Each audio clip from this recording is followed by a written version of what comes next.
எல்லாருக்கும் வணக்கம். இன்றைக்கி நம்ம வீடியோவில் 777 அப்படின்ற ஒரு ரிப்பீட்டேஷன் ப்ராசஸ் பற்றி பார்க்க போகிறோம். ஸோ வாங்க வீடியோக்குள்ளே போகலாம்.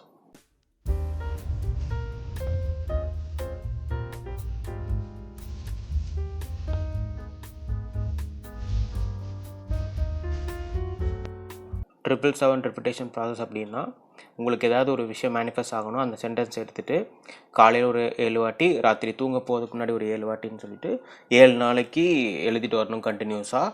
ஸோ இப்படி எழுதிட்டு வந்தோன்னா நமக்கு வந்து சீக்கிரமாக எந்த விஷயம் வந்து மேனிஃபெஸ்ட் ஆகும். குறிப்பாக நீங்கள் இப்போ எழுதக்கூடிய விஷயன்றது அது வந்து நடந்துகிட்ருக்கிற மாதிரி எழுதணும்.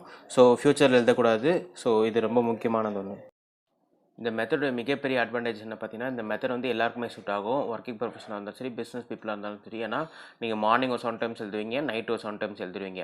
ஸோ கம்பேர்ட் டு அந்த 369 மெத்தட் பார்த்தீங்கன்னா, morning 3 time, afternoon 6, night 9 times எழுதணும். ஸோ அந்த மாதிரி இதில் கிடையாது. கம்பேர்ட் டு எல்லா மெத்தட் ப்ராசஸ் பார்க்கும்போது உங்களுக்கு 777 வந்து ரொம்ப ஈஸி. அதேமாதிரி உங்களுக்கு பவர்ஃபுல்லும் கூட. ஏன்னா நீங்கள் வந்து 7 டேஸ் எழுதுறீங்க.